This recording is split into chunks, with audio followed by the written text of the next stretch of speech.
സങ്കീർത്തനങ്ങൾ 35. യഹോവേ, എന്നോട് വാദിക്കുന്നവരോട് വാദിക്കണമേ, എന്നോട് പൊരുതുന്നവരോട് പൊരുതണമേ.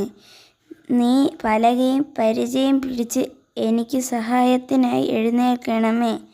നീ കുന്തമൂരി എന്നെ പിന്തുടരുന്നവരുടെ വഴി അടച്ചു കളയണമേ. ഞാൻ നിന്റെ രക്ഷയാകുന്നു എന്ന് എൻ്റെ പ്രാണനോട് പറയണമേ. എനിക്ക് ജീവഹാനി വരുത്തുവാൻ നോക്കുന്നവർക്കും ലജ്ജയും അപമാനവും വരട്ടെ. എനിക്ക് അനർത്ഥം ചിന്തിക്കുന്നവർ പിന്തിരിഞ്ഞ് നാണിച്ചു പോകട്ടെ. അവർ കാറ്റിനു മുമ്പേ പതിർ പോലെ ആകട്ടെ. യഹോവയുടെ ദൂതൻ അവരെ ഓട്ടിക്കട്ടെ. അവരുടെ വഴി ഇരുട്ടും വഴുവഴുപ്പും ആകട്ടെ. യഹോവയുടെ ദൂതൻ അവരെ പിന്തുടരട്ടെ. കാരണം കൂടാതെ അവർ എനിക്കായി വല ഒളിച്ചു വച്ചു. കാരണം കൂടാതെ അവർ എൻ്റെ പ്രാണനായി കുഴി കുഴിച്ചിരിക്കുന്നു. അവൻ വിചാരിയാതെ അവന് അപായം ഭവിക്കട്ടെ. അവൻ ഒളിച്ചു വെച്ച വലയിൽ അവൻ തന്നെ കുടുങ്ങട്ടെ. അവൻ അപായത്തിൽ അകപ്പെട്ടു പോകട്ടെ. എൻ്റെ ഉള്ളം യഹോവയിൽ ആനന്ദിക്കും, അവൻ്റെ രക്ഷയിൽ സന്തോഷിക്കും. യഹോവേ, നിനക്ക് തുല്യനാർ. എളിയവന് തന്നിലും ബലമേറിയവൻ്റെ കയ്യിൽ നിന്നും എളിയവനും ദരിദ്രനുമായവനെ കവർച്ചക്കാരൻ്റെ കയ്യിൽ നിന്നും നീ രക്ഷിക്കുന്നു എന്ന് എൻ്റെ അസ്ഥികളൊക്കെയും പറയും. കള്ളസാക്ഷികൾ എഴുന്നേറ്റു ഞാൻ അറിയാത്ത കാര്യം എന്നോട് ചോദിക്കുന്നു. അവർ എനിക്ക് നന്മയ്ക്ക് പകരം തിന്മ ചെയ്ത് എൻ്റെ പ്രാണന് അനാഥത്വം വരുത്തുന്നു. ഞാനോ അവർ ദീനമായി കിടന്നപ്പോൾ രട്ടുറ്റു ഉപവാസം കൊണ്ട് ഞാൻ ആത്മതപനം ചെയ്തു. എൻ്റെ പ്രാർത്ഥന എൻ്റെ മാർവിടത്തിലേക്ക് മടങ്ങി വന്നു. അവൻ എനിക്ക് സ്നേഹിതനോ സഹോദരനോ എന്ന പോലെ ഞാൻ പെരുമാറി.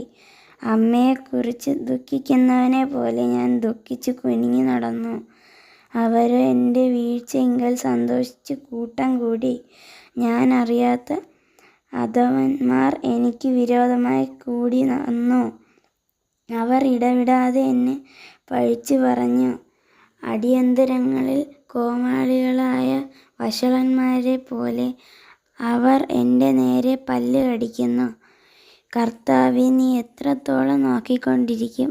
അവരുടെ നാശത്തിൽ നിന്ന് എൻ്റെ പ്രാണനെയും ബാലസിംഹങ്ങളുടെ വശത്തു നിന്ന് എൻ്റെ ജീവനെയും വിടുവിക്കണമേ. ഞാൻ മഹാസഭയിൽ എനിക്ക് സ്തോത്രം ചെയ്യും. ബഹുജനത്തിൻ്റെ മധ്യേ നിന്നെ സ്തുതിക്കും. വെറുതെ എനിക്ക് ശത്രുക്കളായവർ എന്നെക്കുറിച്ച് സന്തോഷിക്കരുതേ. കാരണം കൂടാതെ എന്നെ പകയ്ക്കുന്നവർ കൺമയക്കുകയും അരുതേ. അവർ സമാധാന വാക്ക് സംസാരിക്കാതെ ദേശത്തിലെ സാധുക്കളുടെ നേരെ വ്യാജകാര്യങ്ങളെ നിരൂപിക്കുന്നു. അവർ എൻ്റെ നേരെ വായ് പിളർന്നു, നന്നായി, ഞങ്ങൾ സ്വന്തം കണ്ണാൽ കണ്ടു എന്ന് പറഞ്ഞു. യഹോവേ, നീ കണ്ടുവല്ലോ, മൗനമായിരിക്കരുതേ. കർത്താവേ, എന്നോടകന്നിരിക്കരുതേ. എൻ്റെ ദൈവവും എൻ്റെ കർത്താവും ആയുള്ളവേ, ഉണർന്ന് നിൻ്റെ ന്യായത്തിനും വ്യവഹാരത്തിനും ജാഗരിക്കണമേ. എൻ്റെ ദൈവമായ യഹോവേ, നിൻ്റെ നീതി പ്രകാരം എനിക്ക് ന്യായം പാലിച്ചു തരണമേ. അവർ എന്നെക്കുറിച്ച് സന്തോഷിക്കരുതേ. അവർ തങ്ങളുടെ ഹൃദയത്തിൽ നന്നായി, ഞങ്ങളുടെ ആഗ്രഹം സാധിച്ചു എന്ന് പറയരുതേ. ഞങ്ങൾ അവനെ വിഴുങ്ങിക്കളഞ്ഞു എന്നും പറയരുതേ. എൻ്റെ അനർത്ഥത്തിൽ സന്തോഷിക്കുന്നവർ ഒരുപോലെ ലജ്ജിച്ച് ഭ്രമിച്ചു പോകട്ടെ. എൻ്റെ നേരെ വമ്പ് പറയുന്നവർ ലജ്ജയും അപമാനവും ധരിക്കട്ടെ. എൻ്റെ നീതിയിൽ പ്രസാദിക്കുന്നവർ ഘോഷിച്ചാനന്ദിക്കട്ടെ. തൻ്റെ ദാസൻ്റെ ശ്രേഷ്ഠയിൽ പ്രസാദിക്കുന്ന യഹോവ മഹത്വമുള്ളവൻ എന്നിങ്ങനെ അവർ എപ്പോഴും പറയട്ടെ. എൻ്റെ നാവ് നിൻ്റെ നീതിയെയും നാളെല്ലാം നിൻ്റെ സ്തുതിയെയും വർണ്ണിക്കും.